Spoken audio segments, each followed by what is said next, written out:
नमस्कार, मासिक राशिफल कार्यक्रम में आप सबका एक बार फिर से स्वागत है। आज इस वीडियो में मैं आपको मकर राशि के लिए अक्टूबर का महीना कैसा रहने वाला है उसकी संपूर्ण जानकारी दूंगा। मित्रों, मकर राशि के लिए यदि सूर्य की बात करें तो सूर्य आपके लिए कोई कारक नहीं होते हैं। यहाँ अष्टम भाव के स्वामी होते हैं मारक स्थान के, और 18 अक्टूबर तक यहाँ बुध के साथ बैठे हुए हैं भाग्य स्थान में। अष्टमेश का बुध में माफ कीजिएगा, अष्टमेश का भाग्य स्थान में जाना वैसे ही कोई बहुत अच्छा नहीं होता है। यहाँ पर सूर्य जो है, एक तो नीचा रोही है, वो यहाँ तुला राशि की ओर अग्रसर हैं, तो नीच राशि की तरफ जा रहे हैं। वो 18 अक्टूबर को यहाँ वो चले जाएंगे और 18 अक्टूबर तक भाग्य स्थान में बैठे। पिता के स्वास्थ्य का ध्यान रखिएगा, उनके साथ संबंधों का ध्यान रखिएगा। साथ ही बेवजह की यात्राओं से आपको बचने की आवश्यकता रहनी चाहिए, क्योंकि आपको कहीं ना कहीं स्वास्थ्य संबंधी समस्या भी हो सकती है। हालांकि भाग्य स्थान में सूर्य बैठे हैं तो थोड़ा सा आपके धर्म कर्म में रुचि अच्छी बनी रहेगी। धार्मिक यात्राओं पर यदि आपको जाने का अवसर मिले तो बिल्कुल जाइएगा, परंतु बेवजह की यात्राओं को करने से बचिएगा। इसके बाद सूर्य यहाँ आपके दशम भाव में आ जाएंगे, अष्टमेश होकर दशम में, वो भी नीच राशि में। वहां पर मंगल 3 अक्टूबर को ही आ जाएंगे और केतु के साथ अंगारक दोष बना के बैठे हैं। सूर्य भी आ जाएंगे 18 अक्टूबर को, तो ये सूर्य केतु का ग्रहण दोष बनेगा। और बुध भी 19 अक्टूबर को आ जाएंगे, तो आपके दशम भाव में चतुर्ग्रही योग बन जाएगा, सूर्य मंगल बुध केतु, जिसमें कई प्रकार के दुर्योग भी हैं। सूर्य केतु का ग्रहण दोष, बुध केतु का जड़त्व दोष, मंगल केतु का अंगारक दोष। हालांकि केतु 30 अक्टूबर को आपके यहाँ भाग्य स्थान में आ जाएंगे। तो सूर्य यहाँ बैठे हैं दशम भाव में नीच राशि के होकर। कार्यस्थल पर काफी सतर्क रहिएगा। राजनीति से यदि आप जुड़े हुए तो किसी प्रकार का षड्यंत्र आपके खिलाफ हो सकता है, इसका ध्यान रखिएगा। साथ ही भौतिक सुख साधन जैसे भूमि भवन वाहन में निवेश करने से पहले काफी सोच विचार लीजिएगा, क्योंकि यहाँ अभी राहु भी 30 अक्टूबर तक बैठे हुए हैं, जो आपके लिए कहीं ना कहीं कुछ भ्रम की स्थिति और गलत निवेश की ओर आपको प्रेरित कर सकते हैं। और सूर्य का कारक, सूर्य जो है पिता के कारक होते, तो उनके साथ संबंधों का ध्यान रखिएगा, उनके साथ किसी प्रकार का मतभेद ना होने पाए तो आपके लिए अच्छा रहेगा। अन्यथा ये आपके लिए काफी मानसिक तनाव बढ़ाने वाला रहेगा। संबंध में कोई भी प्रकार का तनाव यदि पैदा होता है तो। इसके बाद बात करते हैं बुध की। बुध यहाँ भाग्य स्थान में बैठे हुए हैं और 18 अक्टूबर तक यहाँ बैठे हुए भाग्य स्थान में हैं। तो यदि आप लोग मैनेजमेंट, बैंकिंग, फाइनेंस सेक्टर से जुड़े हुए, एडवाइजरी का काम करते हैं, सलाह वगैरह का काम करते हैं, तो आप लोगों के लिए अच्छा। हालांकि बुध एक युवराज ग्रह होते हैं, भाग्य स्थान में बहुत अच्छा उनका गोचर नहीं होता है, लेकिन फिर भी छोटे भाई बहनों के लिए अच्छा है। छोटे भाई बहनों से संबंध आपके ठीक रहेंगे। हालांकि वहां नीचे दृष्टि बनती तीसरे भाव पर, परंतु छोटे भाई बहनों से संबंध को अच्छा रखिएगा। मित्रों का भी सहयोग आपको यदि चाहिए होगा तो आप उसी हिसाब से उनका इस्तेमाल कीजिएगा, अन्यथा बेवजह की कुसंगति से आपको इस गोचर के दौरान दूर रहना चाहिए। इसके बाद सूर्य यहाँ भाग्य दशम भाव में आ जाएंगे, दशम भाव में बैठेंगे सूर्य मंगल बुध केतु। तो बुध यहाँ कई प्रकार के दुर्योग में फंस जाएंगे। एक तो मंगल उनके दुश्मन है, साथ ही बुध और केतु का जड़त्व दोष 30 अक्टूबर तक रहेगा। 30 अक्टूबर को जब केतु आपके भाग्य स्थान में आ जाएंगे यहाँ पर, और सूर्य मंगल बुध जब वहां बैठेंगे ये दशम भाव में, ये आपके लिए कई प्रकार से अच्छा रहने वाला है। हालांकि सूर्य तब भी नीच राशि के रहेंगे, लेकिन फिर भी सूर्य चूंकि अब आपके लिए एकादश भाव की ओर अग्रसर होने की तरफ होंगे, तो 15 दिन शुरुआत के आपके लिए कुछ समस्या है। 18 अक्टूबर के बाद से उसके बाद आपके लिए स्थितियां सुधरने लगेंगी। इसके बाद बात करते हैं शुक्र की। शुक्र आपके लिए समस्यादायी हैं। इस पूरे महीने 2 अक्टूबर को आपके अष्टम भाव में गोचर करेंगे। पंचमेश और दशमेश होकर अष्टम भाव में रहेंगे।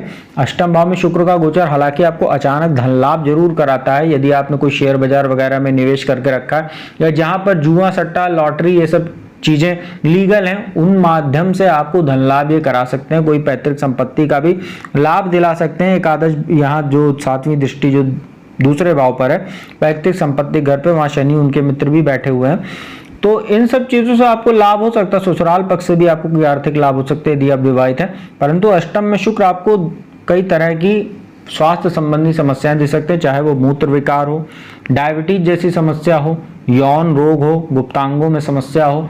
तो ऐसी चीजें आपको यदि पहले से हैं तो वो बढ़ सकती हैं, और नहीं है तो आपको काफी सतर्क रहने की आवश्यकता है। अपने गुप्तांगों का, अपने शरीर का साफ सफाई का ध्यान रखिए। अष्टम में शुक्र बैठते हैं तो व्यक्ति के अंदर पता नहीं क्यों एक गंदगी जैसे गंदे तरीके से रहने की प्रवृत्ति जागृत होने लगती है। साफ सफाई का वो कम ध्यान रखता है, भोग में उसका ज्यादा मन लगता है। तो इन सब चीजों से आपको बचने की आवश्यकता रहेगी। धन के लिहाज से अच्छे हैं और स्वास्थ्य के लिहाज से आपको शुक्र पूरे महीने आपको समस्या दे सकते हैं, इसका ध्यान रखिएगा। इसके बाद बात करते हैं मंगल की। मंगल दशम भाव में काफी कारक माने जाते हैं। हालांकि यहाँ केतु बैठे हुए हैं अंगारक दोष बनाकर, परंतु दशम भाव में मंगल का गोचर बहुत अच्छा है। और यहाँ वो लाभेश होकर और चतुर्थेश होकर बैठे हुए हैं, तो बहुत ही अच्छा आपके लिए है। यदि आप भूमि भवन वाहन से जुड़ा कोई काम करते हैं, जैसे आप रियल एस्टेट वगैरह सेक्टर में, तो अच्छे अवसर आपके लिए ये 18 अक्टूबर तक है, क्योंकि उसके बाद सूर्य नीच राशि के आ जाएंगे, बुध भी आ जाएंगे, तो कुछ समस्या हो सकती है। तो लाभ आपको हो सकता है जमीन से जुड़े जमीन जायदाद से जुड़े मामलों में आपको लाभ ये मंगल दिला सकते हैं। साथ ही कार्यस्थल पर भी अच्छा है। यदि आप प्रशासनिक सेवा से जुड़े हुए, सेना पुलिस आदि की तैयारी कर रहे हैं, ऐसे छात्रों के लिए अच्छा समय है। मंगल की दृष्टि यहाँ लग्न पर है, जो उच्च दृष्टि यहाँ बन रही है, हालांकि नीचे, लेकिन मकर राशि पर उनकी दृष्टि उच्च, सप्तम दृष्टि चतुर्थ भाव पर और पंचम भाव पर अष्टम दृष्टि है। तो यहाँ पर जो इनकी दृष्टि लग्न पर बन रही है, यह आपके लिए मान सम्मान को बढ़ाने वाली रहेगी, आत्मविश्वास आपका बढ़ा रहेगा, ऊर्जा का नया संचार आपके जीवन में होगा, जिससे आप अपने रुके हुए कार्यों को पूरा करेंगे। चतुर्थ भाव पर दृष्टि रहेगी तो भौतिक सुख साधन जैसे भूमि भवन वाहन का आपको ये योग बनेगा, जिससे आप क्रय कर सकते हैं, या यदि कोई जमीन वगैरह बेचना चाह रहे हैं, बहुत दिन से डील नहीं हो पा रही थी, आपको कोई अच्छी डील नहीं मिल रही थी, तो उसमें भी ये मंगल मदद कर सकते हैं। और यहाँ पंचम भाव पर दृष्टि रहेगी, अष्टम दृष्टि रहेगी, तो शिक्षा के लिए तो बहुत अच्छा है। यदि आप इंजीनियरिंग के क्षेत्र से जुड़े हुए हैं, टेक्निकल फील्ड से जुड़े हुए हैं, ऐसे लोगों के लिए बहुत ही अच्छा समय, परंतु थोड़ा संतान के स्वास्थ्य का ध्यान रखिएगा और उसके साथ किसी प्रकार का मतभेद ना हो, इसका आप ध्यान रखिएगा। इसके बाद बात करते हैं शनि की। शनि आपके दूसरे भाव में बैठे हैं, आपके ऊपर 7.5 का अंतिम चरण चल रहा है मकर राशि वालों के ऊपर। शनि की तीसरी दृष्टि चतुर्थ भाव पर है, सप्तम दृष्टि अष्टम भाव पर है, एकादश भाव पर जो है वो 10वीं दृष्टि है। तो शनि दूसरे भाव में बैठे हैं, धन में तो वृद्धि कर रहे हैं, परंतु परिवार में मतभेद कर रहे हैं, अलगाव की स्थिति उत्पन्न कर रहे हैं, ससुराल पक्ष से संबंधों को प्रभावित कर रहे हैं। वाणी भी कहीं ना कहीं आपकी कुछ ऐसी है जिससे आप कुछ ज्यादा ही कटु वचन लोगों को बोल रहे हैं, जिससे लोग आपसे दूरी बना रहे हैं। इन सब चीजों का आपको ध्यान रखने की आवश्यकता है। 4 नवंबर तक भी अभी शनि वक्री भी है, तो वैसे भी वाणी में कहीं ना कहीं कुछ समस्या आपको देखने को मिलेगी। इसके बाद यहाँ चौथे भाव पर नीच दृष्टि है शनि की, तो माता के स्वास्थ्य का ध्यान रखिएगा, और किसी भी प्रकार का बड़ा निवेश करते हैं भूमि भवन वाहन में, रियल एस्टेट वगैरह में, आप लोगों को सोच विचार कर ही करना चाहिए निवेश, अन्यथा आपका धन बेकार में खर्चा होगा, जिससे आपको कर्जा वगैरह तक भी लेने की नौबत आ सकती है। इसके बाद शनि के अष्टम भाव पर दृष्टि है, शुक्र भी बैठे हुए हैं, तो अपने कमर से लेकर पैर तक के हिस्से का ध्यान रखिएगा, चोट चपेट लग सकती है, गाड़ी वगैरह चलाते समय सावधानी बरतिएगा।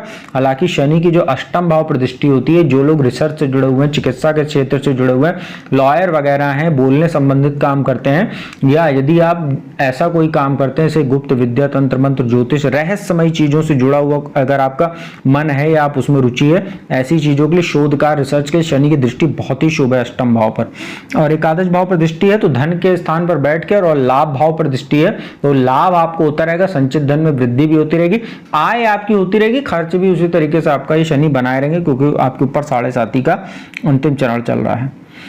इसके बाद बृहस्पति राहु चतुर्थ भाव में बैठे हुए हैं। बृहस्पति जो है अब यहाँ पर काफी प्रभावशाली हो रहे हैं, और यहाँ जो राहु है वो आपके तीसरे भाव में बहुत ही शुभ स्थिति में जा रहे हैं, 30 अक्टूबर को चले जाएंगे, और केतु यहाँ आपके भाग्य स्थान में आ जाएंगे। तो बृहस्पति जो है यहाँ बैठे हुए हैं चतुर्थ भाव में, अष्टम भाव पर पंचम दृष्टि, सप्तम दृष्टि दशम भाव पर, और द्वादश भाव पर जो है इनकी 9वीं दृष्टि पड़ेगी। चतुर्थ भाव में बृहस्पति बैठे हैं, राहु अब पीछे जा रहे हैं, तो अब इनका प्रभाव यहाँ बढ़ रहा है, तो माता का स्वास्थ्य अब कहीं ना कहीं बेहतर होने लगेगा, उनके साथ संबंध आपके अच्छे होने लगेंगे। कोई विवाद था पिछले दिनों, उसमें अब कमी देखने को मिलेगी, भौतिक सुख साधनों की प्राप्ति होगी, मन आपका अच्छा रहेगा, स्वास्थ्य में आपके सुधार होगा। साथ ही अष्टम भाव पर दृष्टि रहेगी, शुक्र जो समस्या यहाँ आपको स्वास्थ्य संबंधी चीजों में देने का काम करेंगे, उसमें बृहस्पति अब आपको राहत देने का काम करेंगे। दशम भाव पर दृष्टि रहेगी, तो कार्यस्थल पर भी आपके लिए अच्छा समय रहेगा। यदि आप शिक्षा के क्षेत्र से जुड़े, टीचिंग जॉब वगैरह करते हैं, या इन क्षेत्रों में आप प्रतियोगी परीक्षा की तैयारी कर रहे हैं, तो आप लोगों के लिए अच्छा समय है। लॉ के फील्ड से जुड़े हैं, धर्म कर्म के क्षेत्र से जुड़े हुए हैं, कोई ट्रस्ट वगैरह जुड़े हुए हैं, ऐसे लोगों के लिए बहुत ही अच्छा समय। साथ ही द्वादश भाव पर दृष्टि रहेगी, तो आपके खर्चों पर भी बृहस्पति कहीं ना कहीं लगाम लगाने का काम करेंगे, बेवजह की यात्राओं पर लगाम लगाने का काम करेंगे। आंखों में कुछ समस्या थी, उसमें आपको राहत देने का काम करेंगे। कोर्ट कचहरी से जुड़े हुए किसी मामले में भी अब आपको मामला आपके पक्ष में आता दिखेगा 30 अक्टूबर के बाद से। तो मित्रों, यह था मकर राशि वालों के लिए अक्टूबर का महीना कैसा रहने वाला, उसकी संपूर्ण जानकारी मैंने दी। उपाय की बात कर लेते हैं, 7.5 का अंतिम चरण चल रहा है आप लोगों के ऊपर, तो शनि देव की जितनी पूजा उपासना कर सके ओम शनिश्चराय इस मंत्र का जाप करें 108 बार रुद्राक्ष की माला से हर शनिवार को। साथ ही हनुमान जी की पूजा उपासना आप लोगों को करनी चाहिए, हनुमान अष्टक, बजरंग बाण और हनुमान चालीसा का पाठ कीजिए। हर मंगलवार को हनुमान जी के मंदिर जाकर उनका पूजन दर्शन कीजिए। बेसन का लड्डू उनको प्रसाद के रूप में अर्पित कीजिए और वही लड्डू जो है गरीबों में बांटिए। आप लोगों के लिए बहुत ही अच्छा रहेगा। 7.5 भी कहीं ना कहीं आपको राहत देने वाली रहेगी। तो मित्रों, उम्मीद करता हूँ वीडियो आपको अच्छी लगी होगी। वीडियो अच्छी लगी तो चैनल को सब्सक्राइब कीजिएगा, बगल में बेल आइकन का बटन उसको प्रेस कीजिएगा। और जो भी जातक कुंडली विश्लेषण कराना चाहते हो तो मेरा नंबर डिस्क्रिप्शन स्क्रीन दोनों पर उपलब्ध है, उस पर संपर्क करके आप लोग अपॉइंटमेंट ले सकते हैं और फीस जमा कराने के उपरांत घर बैठे मेरे द्वारा कुंडली विश्लेषण का लाभ प्राप्त कर सकते हैं। तो मैं अपने वाणी को यहीं विराम देता हूं। अगली वीडियो में आपको मीन राशि के लिए कैसा रहने वाला है अक्टूबर का महीना, उसकी संपूर्ण जानकारी लेकर हाजिर हूंगा। तब तक के लिए ओम नमः शिवाय।